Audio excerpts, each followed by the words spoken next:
গত সেপ্টেম্বর মাসেই জুবিন গার্গের আকস্মিক মৃত্যুতে কয়েকদিনের জন্য থমকে গেছিল গোটা আসাম। কিন্তু 2 মাস কাটতে না কাটতেই এক 18 বছরের কলেজ ছাত্রীর অস্বাভাবিক মৃত্যু আরও একবার থমকে দিয়েছে গোটা আসামকে।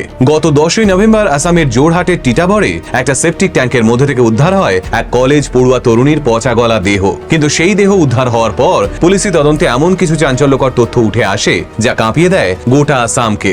লোকজন পথে নেমে পড়ে ওই স্কুল ছাত্রীর নৃশংস হত্যাকাণ্ডের প্রতিবাদে। কিন্তু শেষমেশ ওই 18 বছর বয়সী ছাত্রীর খুনে কে ধরা পড়ে জানেন? একজন 63 বছর বয়সী অমানুষ। রক্তের সম্পর্ক না থাকলেও ওই 63 বছর বয়সী নৃশংস খুনিকে ওই নিরপরাধ মেয়েটি জেঠু বলে ডাকত। কিন্তু দাঁড়ান, গল্পের আসল টুইস্ট এখানেই লুকিয়ে রয়েছে। মেয়েটির মৃতদেহ উদ্ধার করার পর ময়না তদন্তে জানা যায় মেয়েটি আদতে প্রেগনেন্ট ছিল।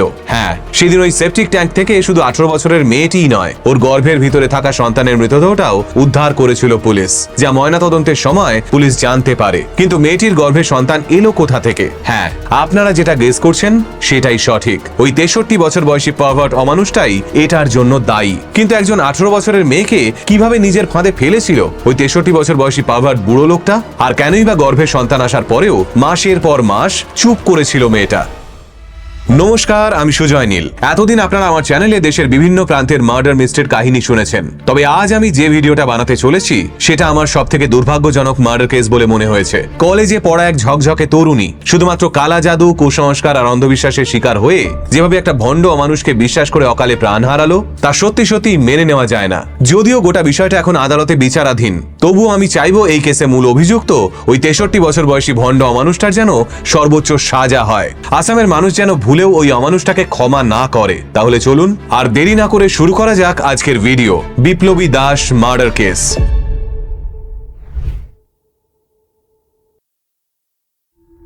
আসামের জোরহাট জেলার টিটাবর অঞ্চলের বিখ্যাত কলেজ হলো নন্দনাথ সাইকিয়া কলেজ। উচ্চ মাধ্যমিক পাশ করার পর এই কলেজে বিএ অনার্স নিয়ে ভর্তি হয়েছিল বিপ্লবী দাস।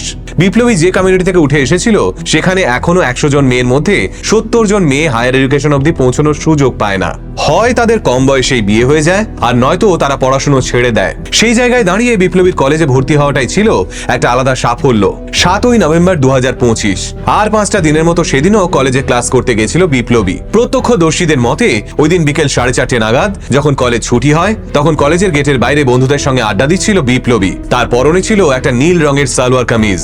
অন্যান্য দিনের মতোই ক্লাসমেটদের সঙ্গে পরবর্তী অ্যাসাইনমেন্ট নিয়ে আলোচনা করে একটা অটোতে চেপে বসেছিল বিপ্লবী। তার উদ্দেশ্য ছিল বাড়ি ফেরা। কিন্তু না, সেদিন বিকেল গড়িয়ে সন্ধে পেরিয়ে গেলেও বাড়ি ফিরল না বিপ্লবী। ফলে খুব স্বাভাবিকভাবেই চিন্তায় পড়ে গেলেন বিপ্লবীর মা ও বাবা। পাড়া পড়শিদের সঙ্গে নিয়ে এদিক ওদিক মেয়ের খোঁজ করলেও কোনো সুরাহা হলো না। এই সার্চ অপারেশনের মধ্যেই এমন একটা নাম উঠে এলো যার উপর সন্দেহ করাটা একটু অস্বাভাবিক। তবে সে কে সেটা একটু পরে বলছি। 7ই নভেম্বর রাত 9টা নাগাদ বিপ্লবীর মা ও বাবা পৌঁছলেন টিটাবর থানায়। সেই সময় থানায় উপস্থিত ছিলেন অফিসার ইনচার্জ লক্ষণ কুমার দাস।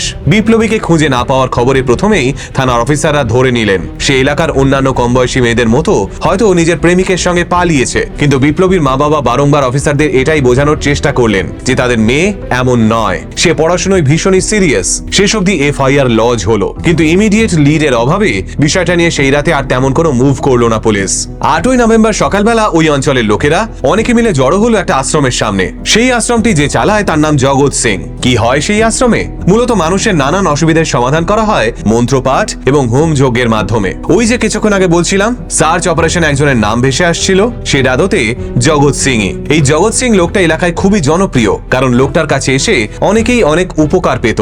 যদিও সবটাই মানুষের অন্ধবিশ্বাস, মানে ওই ঝড়ে বক মরে বুড়ো সন্ন্যাসীর নাম বাড়ে কেস। পাশাপাশি টিটাবর অঞ্চলে একটা দোকানও ছিল এই জগৎ সিং এর। তাই এমন একজন গণ্যমান্য লোককে জিজ্ঞাসাবাদ করতে এলাকার লোকেরা প্রাথমিক পর্যায়ে একটু দ্বিধাবোধ করছিল। কিন্তু বিপ্লবীর কলেজের এক বান্ধবী বিপ্লবীকে এই জগৎ সিং এর সঙ্গেই শেষবার দেখেছিল।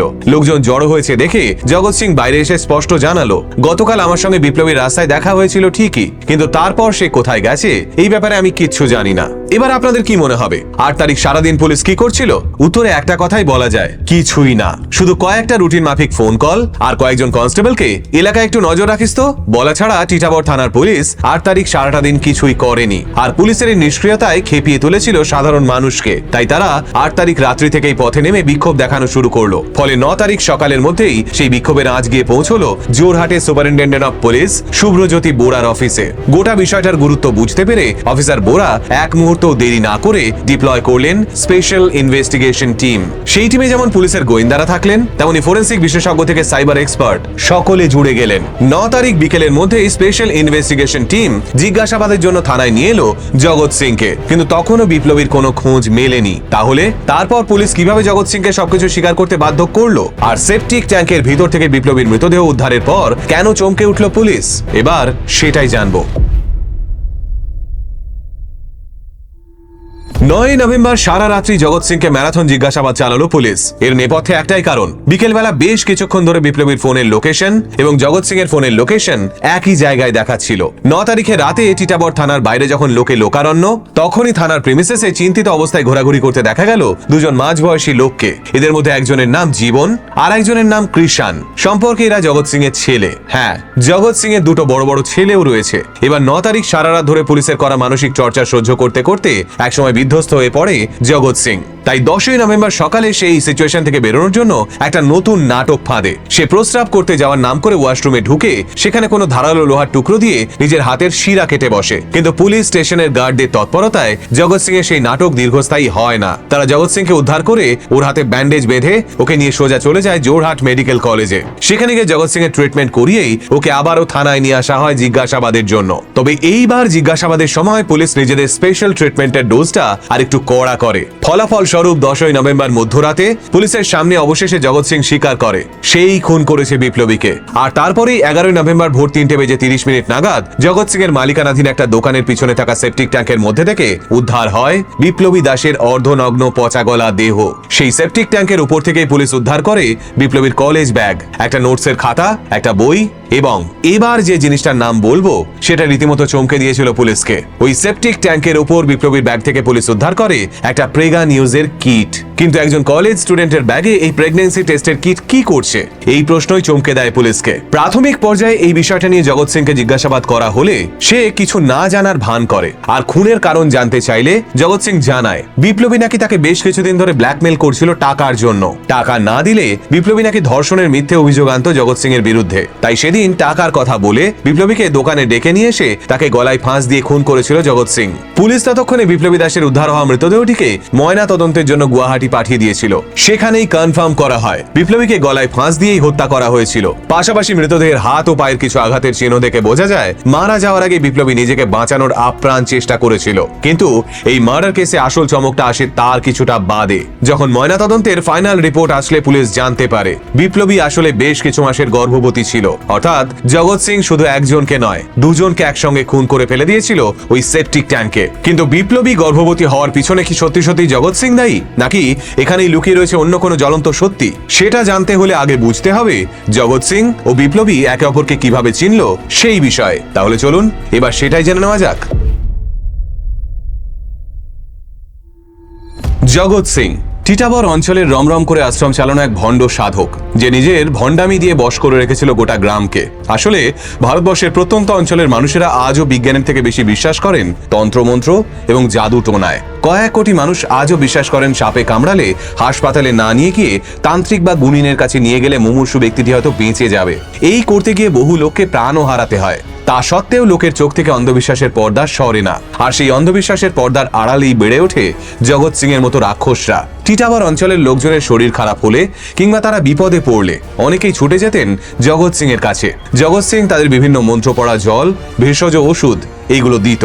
এছাড়াও মাঝে মধ্যেই অমাবস্যা তিথিতে কালো জাদুর কার্যকলাপ চলত জগৎ সিং এর আশ্রমে। হ্যাঁ, নিজের বাড়ির মধ্যেই এই ভণ্ডামির পসরা সাজিয়ে বসেছিল জগৎ সিং। আসলে জগৎ সিং এর ওই মন্ত্র পড়া জল কিংবা ভেষজ ওষুধপত্রের মধ্যে অধিকাংশ সময়তেই মেশানো থাকতো অ্যালোপ্যাথিক ওষুধপত্র। আর জগৎ সিংকে সেই অ্যালোপ্যাথিক ওষুধপত্রের সাপ্লাই দিত এলাকারই এক ফার্মাসিস্ট রেকিবউদ্দিন আহমেদ।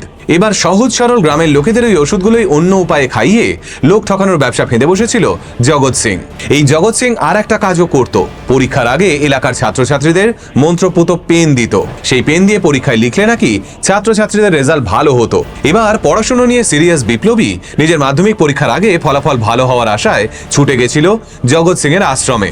জগৎ সিং এর মন্ত্রপুত পেন দিয়ে সে সবকটা পরীক্ষাও দিয়েছিল। আর তারপর পড়াশোনায় বরাবর ভালো, বিপ্লবীর খুব স্বাভাবিকভাবে রেজাল্টটাও ভালো ভালোই হয়েছিল, কিন্তু বিপ্লবী মনে প্রাণে বিশ্বাস করে ফেলেছিল যা হয়েছে তা ওই মন্ত্রপুত পেনগুলোর মাধ্যমেই হয়েছে। একটা জিনিস খেয়াল করে দেখবেন, হিউম্যান সাইকোলজি অনুযায়ী আমরা যাকে যত বেশি শ্রদ্ধা করি, যাকে যত বেশি জীবনের গুরুত্বপূর্ণ অংশ হিসেবে ভাবি, তাকে ঠিক ততটাই ভয় পাই আমরা। তাই আমরা ভাবি যে মানুষটার হাতে আমাদের সবকিছু ভালো করার ক্ষমতা রয়েছে, সে চাইলে আমাদের ঠিক ততটাই খারাপ করতে পারে। আর এই সাইকোলজিটাই আঁকড়ে বসেছিল বিপ্লবীর মনে। পরীক্ষায় ভালো রেজাল্ট হওয়ার পর থেকেই জগৎ সিং এর একনিষ্ঠ ভক্ত হয়ে উঠেছিল বিপ্লবী। পাশাপাশি সে জগৎ সিংকে তাওজি বা জেঠু বলে সম্বোধন করাও শুরু করেছিল। আর সেই ঘনিষ্ঠতারই সুযোগ নেওয়া শুরু করলো জগৎ সিং। প্রথম আশ্রমে ডেকে বিপ্লবীর ভালো চেয়ে পুজোর নামে শরীরের বিভিন্ন জায়গায় হাত দেওয়া, আর তারপর ধীরে ধীরে সেই মাত্রাটা আরো বাড়িয়ে শারীরিক সম্পর্ক স্থাপন। হ্যাঁ, জগৎ সিং যখন বিপ্লবীর সঙ্গে শারীরিক সম্পর্ক স্থাপন করে তখন বিপ্লবী সাবালিকা অবধি হয়নি। এবার আপনাদের মনে হতেই পারে বিপ্লবী কেন কাউকে কিছু বলেনি, কেন সে মুখ বুজেছিল? এর একটাই উত্তর, আতঙ্ক। জগৎ সিং তাকে সরাসরি থ্রেট দিয়েছিল, যদি এই বিষয়ে কেউ কোনোদিন জানতে পারে তবে বিপ্লবী শহর গোটা পরিবারকে কালো জাদুর মাধ্যমে ধ্বংস করে দেবে জগৎ সিং। ফলে আতঙ্কের চোটে বিপ্লবী কারো কাছে মুখ খোলেনি। আর এদিকে সেটার সুযোগ নিয়েই সবার চোখের আড়ালে দিনের পর দিন ওই আশ্রমের মধ্যেই বিপ্লবীর ওপর শারীরিক নির্যাতন চালিয়ে গেছিল জগৎ সিং। কিন্তু সমস্যার সূত্রপাত হলো যখন আচমকা একদিন গর্ভবতী হয়ে পড়ল নাবালিকা বিপ্লবী দাস। তারপর কি হলো? বিপ্লবীর গর্ভবতী হওয়ার খবর শুনে কি তাকে খুন করে বসলো জগৎ সিং, নাকি তার আগে থেকেই সে নানানভাবে চেষ্টা করলো নিজের গা থেকে পাপের দাগ ঝাড়তে? চলুন এবার সেটাই জানার চেষ্টা করি। নাবালিকা বিপ্লবী দাস যতদিনে বুঝতে পারলো সে গর্ভবতী হয়ে পড়েছে, ততদিনে অনেকটা দেরি হয়ে গেছিল। আতঙ্কগ্রস্ত বিপ্লবী পরিবারের কারো সঙ্গে এটা নিয়ে কথা বলার সাহস পেল না, তাই সে প্রথমেই ছুটল জগৎ সিং এর কাছে। ওদিকে জগৎ সিং এই ভয়ানক খবরটা শোনার জন্য একেবারেই প্রস্তুত ছিল না। সে প্রেগনেন্সির খবরটা শুনে বুঝতে পারলো বিষয়টা জানাজানি হয়ে গেলে গোটা গ্রাম তাকে পিটিয়ে মারবে। ফলে নার্ভাস জগৎ সিং এবার শরণাপন্ন হলো নিজের দুই ছেলে, 32 বছর বয়সী জীবন সিং ও 35 বছর বয়সী কৃষাণ সিং এর কাছে। জগতের বড় ছেলে কৃষাণ সিং মূলত টিটাবর অঞ্চলে একটা গ্যারাজ চালাতো, আর ছোট ছেলে জীবন পারিবারিক ওই দোকানটায় বসতো। বাবার কুকীর্তির কথা শুনে দুই ছেলে বুঝতে পারলো বিপ্লবীর কথাটা যদি ওর পরিবারের কেউ ঘুণাক্ষরেও টের পায় তবে বাবা তো জেলে যাবেই, সাথে ওদের দোকান আর গ্যারাজও আগুনে পুড়িয়ে দেবে জনতা। তাই বাবাকে বাঁচানোর জন্য দুই ছেলেও লেগে পড়লো ষড়যন্ত্রে। প্রথমেই ওরা তিনজন মিলে শরণাপন্ন হলো রেকিবউদ্দিন আহমেদের কাছে।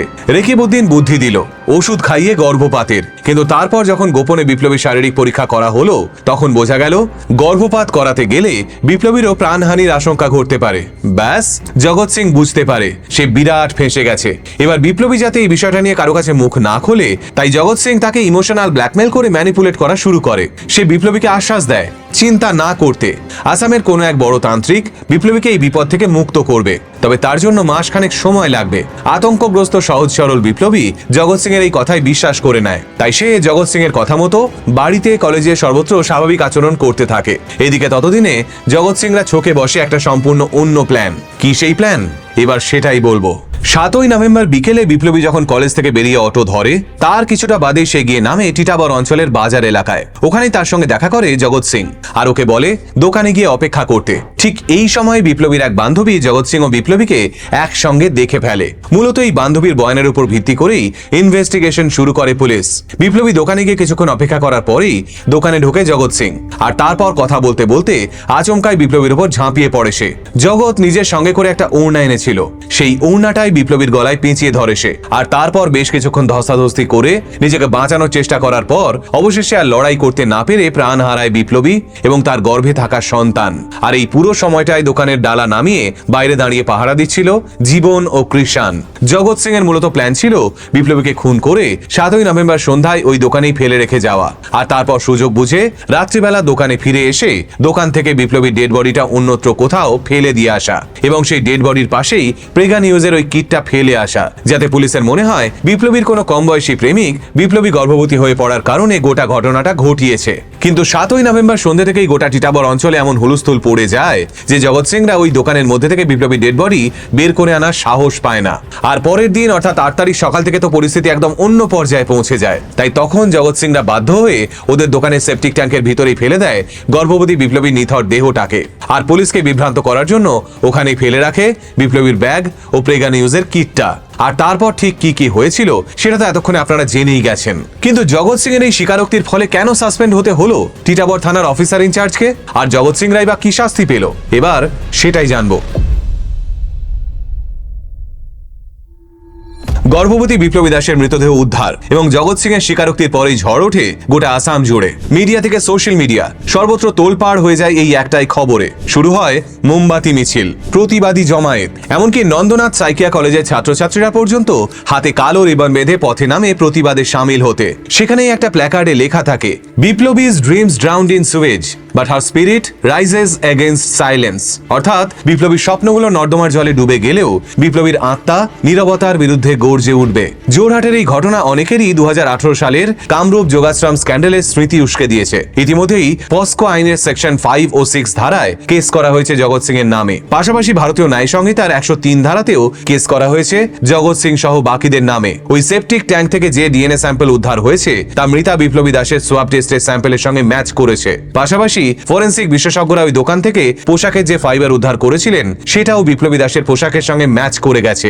জোরহাট ডিস্ট্রিক্ট কোর্ট নভেম্বরের 12 তারিখ জগৎ সিং, রেকিবউদ্দিন আহমেদ, জীবন সিং ও কৃষান্ত সিংকে 14 দিনের পুলিশি হেফাজতের আদেশ দিয়েছেন। তবে ডিসেম্বর মাসে ইতিমধ্যেই এই কেস পস্কো আদালতে পৌঁছে গেছে। এই কেসে প্রাথমিক পর্যায়ে পুলিশের নিষ্ক্রিয়তা এবং মৃতা বিপ্লবী দাসের পরিবারকে স্লাট শেমিং করার অপরাধে ইতিমধ্যেই টিটাগড় থানার অফিসার ইনচার্জ লক্ষণ কুমার দাসকে সাসপেন্ড করা হয়েছে। আসামের মুখ্যমন্ত্রী হিমন্ত বিশ্ব শর্মা মৃতা বিপ্লবী দাসের পরিবারের প্রতি সমবেদনা জানিয়ে 5 লক্ষ টাকা ক্ষতিপূরণ দেওয়ার কথা জানিয়েছেন। ডিএসপি বোরা মিডিয়াকে প্রেস ব্রিফিং দেওয়ার সময় জানিয়েছেন 90 দিনের মধ্যে এই কেসের চার্জশিট পেশ করা হবে এবং পুলিশ চেষ্টা করবে গোটা বিচার প্রক্রিয়াটিকে ফার্স্ট ট্র্যাক পদ্ধতিতে কমপ্লিট করার। কিন্তু কোনো একটা ঘটনা ঘটার পরেই কেন প্রশাসনের টনক নড়ে বলতে পারেন? কেন আজও মানুষ শিক্ষার আলোর স্বাদ পেয়েও অন্ধবিশ্বাসের অন্ধকারে ডুবে থাকতে পছন্দ করে? ভিডিওর অন্তিম পর্যায়ে কথা বলবো সেই নিয়েই।